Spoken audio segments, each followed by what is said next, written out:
MiniWarGaming's Beat the Cooler Bat Rap! Hey there, MiniWarGamers. Owen here with John, who is looking at his chaos. Yeah, gotta set it all up. We're here to play Warhammer 40k, 1500 points of Tau against Demons. Well, it's really Tau and Eldar against Chaos. There you go.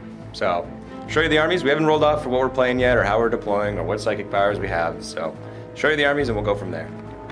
So, here is my Tau with a few Eldar allied force. 1500 points. We have a commander, all the fixins, 3 battle suits with plasmas, missile pods, and stimulant injectors.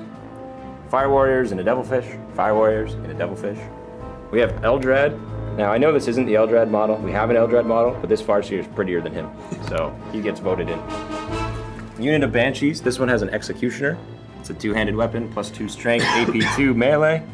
We've got Group of Dire Avengers, a Sky Ray, and the Riptide. Bam, 1500 points. So here's the Demon Army. What do we got? So we got Soul Grinder with Sunnish, that's always pink. Triple Blitz with Nurgle. 10 Bloodletters. Mastery level 3 Greater Reward, Exalted Reward, Greater and Clean one. 20 Cultists with 2 Flamers. Chaos Lord with Mark of Corn and Axe on a bike. 11 Pink Horrors. Blue ones are pink. And then 5 Blood Crushers. 5 Seekers, and an Aegis defense line with a quad gun. See, you represent, bringing all the factions. There you go. All right, here we are after deployment. We've got the Tau and Eldar lined up across the board here against all the demons and their reserves hanging out. And it is night fighting, and it is the Relic. So roll a dice, see if you can steal the initiative. You do not. So here goes Tau, turn 1. So first things first, we have Jack turning on his Novo Reactor, trying to get a better invuln. So right now he has a 3-up invuln. I was kind of debating whether I wanted to move fast, but saves are good. Casting Guide on the Skyray from Eldrad, which goes off. Does he get his point back? He does not. So he's down to 3 warp tokens now. Riptide moves up, just kind of advancing straight up ahead. The Banshees also move up, and they're really neat because when they run the new book, and I do run at the same time, they have fleet, but they run and they get whatever their run distance is plus 3 inches. So you could, in theory, move 15 inches in one turn with those Banshees, which is pretty nice for a unit that doesn't even have jump packs or isn't on bikes. That being said, the Banshees I still don't really care for. Devilfish moves and then goes flat out and moves up a little further. The battle suits all jump over the wall to try and get a little bit closer so that they can get in range with their plasma guns. That way they can take more shots, or at least they can have a few extra shots. The Dire Avengers then jump over the wall just to start moving up, and eventually I aim to grab that objective because it is Relic, and the Relic is right in the middle of the board. The other Dire Avengers that are in the rooftop here, they just basically jump down a floor, all lining themselves up inside the terrain, still in the terrain, but mixed in and out there. That piece of terrain is really hard to deal with because there's so many round, smooth surfaces that the models just kind of slide and fall, and there you go. I kind of get them all in there, but basically they're on the bottom floor. That's the goal there. That's the intent. And now this tank, it moves up along the edge and kind of hangs out right there. First thing, we shoot 2 marker lights, aiming for the Great Unclean one, but thanks to Guy, I get to re-roll, and unfortunately I only get 1 hit. So 1 marker light on the Great Unclean one, and now we have Eldrad, what he's going to do. I decided to do Eldritch Storm, so it goes off, and I do not get the warp charge back, but he does get to deny the Witch, and he does. So no Eldritch Storm this time. Now I'm going to shoot the other psychic ability. This one basically, it does 3 hits, and if it kills them, it does 2 hits to the next guy. If it kills that guy, it does 1 hit to the next guy. So it can potentially kill 3 guys. It's a strength 3 attack with Fleshbane, so it does a wound to the first guy. Well, first we had to try and establish a way to identify which ones were which. So we aim for that guy, it hits him, he has a 5-up invuln.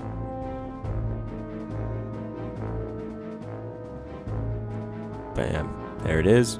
Then it bounces to the next guy, and it does that guy, Does it do 2 wounds? It does 2 wounds. And once again, 5 ups because he is a demon. And down he goes again. And then it goes to the next closest model. And there's only one guy there. And I did do a wound to him. And he did fail his save. So that was pretty neat. Eldar did blow up 3 critters there. I used the marker light that I hit his Great Unclean with. My battle suits, they all buff their ballistic skill by 1. And my commander opts out of shooting so that they can get rerolls to hit and ignoring cover. So first go the missile pods that get a few hits. And then I've got 3 plasmas. And they're hitting on 3s and rerolling to hit as well. Bam, 2 hits, reroll, and 2 hits. So now the plasmas are going to wound on 5s and the rockets are going to wound on 4s. So 3 wounds, or 2 wounds with the rockets and 1 wound with the plasma.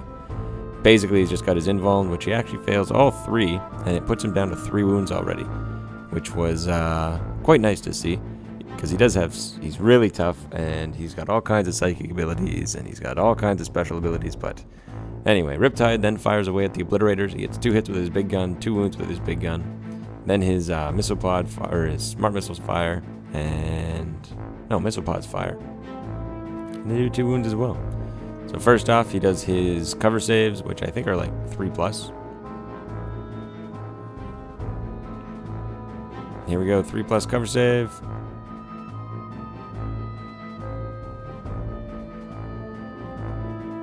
Alright, here's the 2 3+.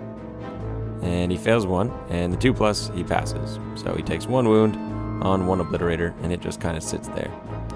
Oh, there we go. Now it goes flat out. And the other one goes flat out. It doesn't really matter, they just kind of hang out there in the middle.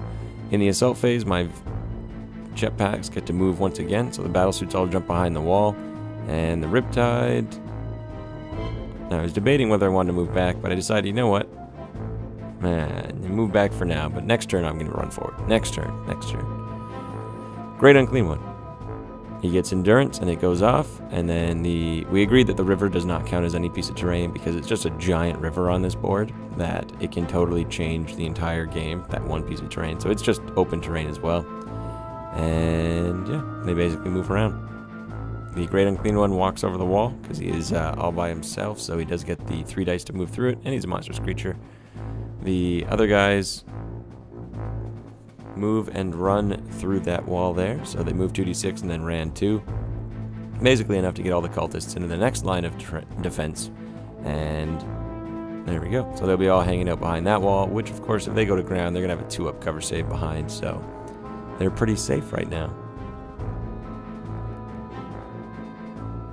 And so here go the Blood Crushers, and they use the Grimoire to give them a 3-up invuln right now, which is pretty bad. He did pass all of his dangerous terrains there except for 1, but he made the save. And now here go the Slanesh Riders that are just kind of flying around the corners there. And now here goes the what are they called? Giant Walker. It's the Daemons Defiler. And he moves and runs and hangs out behind the wall. So he does get Enfeeble off, which lowers their strength and toughness by 1 and makes all terrain difficult, or even open terrain difficult terrain for them, which is bad news for a jump pack unit. And then starts taking a few pot shots. He does hit, the second one misses. This is with the Obliterators shooting plasma cannons, mind you, and of course because of Enfeeble, with my toughness lowered, it'll be instant killing all of my regular battle suits. Now the commander will still survive, but these guys, they're not quite so lucky. So first off, he makes his cover save, fails his cover save, instant death. Commander, 2-up save, fine. Or rather, 2-up cover save, because he was behind the wall. That's right.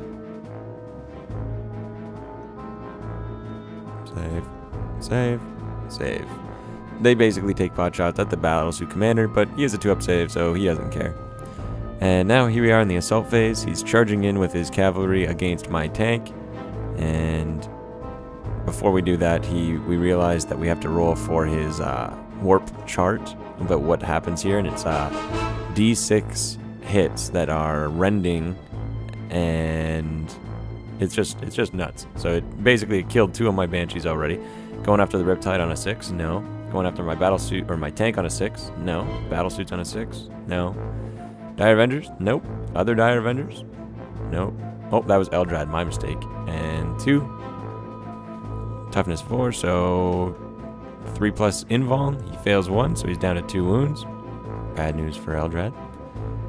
And now the other Dire Avengers on a 6. Nope. And the other transport on a 6. Nope. That Warp Storm's really annoying. Now his horses, they also get the benefit of moving 3 inches, or plus 3 inches on their runs. So he goes 4 inches there. And now here we go with the charge of his Blood Crushers against my vehicle.